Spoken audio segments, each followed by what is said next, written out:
한국은행은 이번 달엔 금리를 동결했지만 다음 달엔 인상할 가능성을 내비쳤습니다. 올해와 내년 경제 성장률 전망치도 낮춰 잡았습니다. 설비 투자 위축, 미국과 중국 간 무역 분쟁으로 인한 대외 여건 악화 등 악재도 많습니다. 한국 경제 전망 종합 정리해 보겠습니다. 김학재 기자입니다. 한국은행이 올해 경제 성장률 전망치를요, 당초 2.9%에서 2.7%로 낮췄습니다. 자, 올해 초만 해도 보시는 것처럼 3% 성장을 예상했었는데요. 지난 7월에 한 차례 조정을 한 뒤에 석 달 만에 또 전망치를 끌어내렸습니다. 이유는요, 먼저 투자가 예전만 못하다는 겁니다. 스마트폰 시장이 완전 포화 상태라서요. 삼성과 LG가 이 올해 하반기 모바일용 부품 투자를 내년으로 미뤘습니다. 또 최근 몇 년 초호황이었던 반도체 산업도요. 공급 과잉을 우려해서 기업들이 설비 투자를 줄이고 있습니다. 또 이런 기업들의 투자 부진으로 올해 취업자 수 증가폭은요. 올 초 예상치의 3분의 1도 안 되는 9만 명으로 낮춰서 잡았습니다.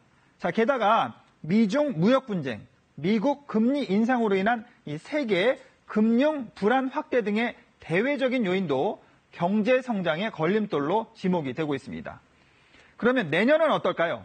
한국은행은요, 내년에도 우리 경제가 좋아지지 않을 걸로 예상을 해서 성장률도 0.1%포인트 내린 2.7%로 낮춰서 잡았습니다. 자, 이유는 미중 무역 분쟁 여파가 큽니다. 내년 초부터 미중 무역 분쟁이 기업 실적에 영향을 미치기 시작하는데요.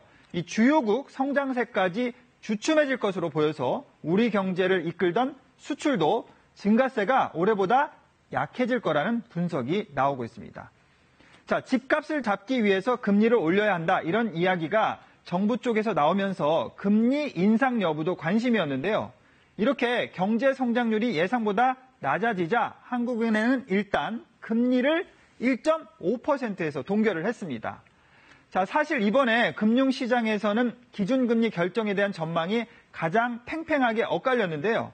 금리를 동결하면 한미 정책 금리 역전폭이 더 커질 수 있다, 이런 우려가 있었고요. 금리 인상을 찬성하는 쪽에서는 가계부채 증가세를 보면 금융 안정을 위해서 대응할 필요가 있다, 이렇게 주장을 했습니다. 하지만 투자나 고용, 이런 경기 지표가 다 나빠져서 이번에 금리를 올리기에는 부담스러울 것이라는 전망이 조금 더 우세했습니다. 자, 그렇지만 한국은행은 조만간 금리를 올리겠다는 입장을 밝혔는데요. 이유는요, 우선 가계부채 증가율이 8% 안팎으로 5% 정도인 소득 증가율보다 높게 나타나고 있고요.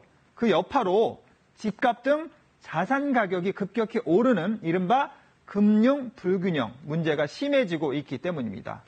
또 미국과 금리 격차가 너무 벌어지면 외국인 투자 자금이 빠져나갈 게 걱정이 되기도 하고요.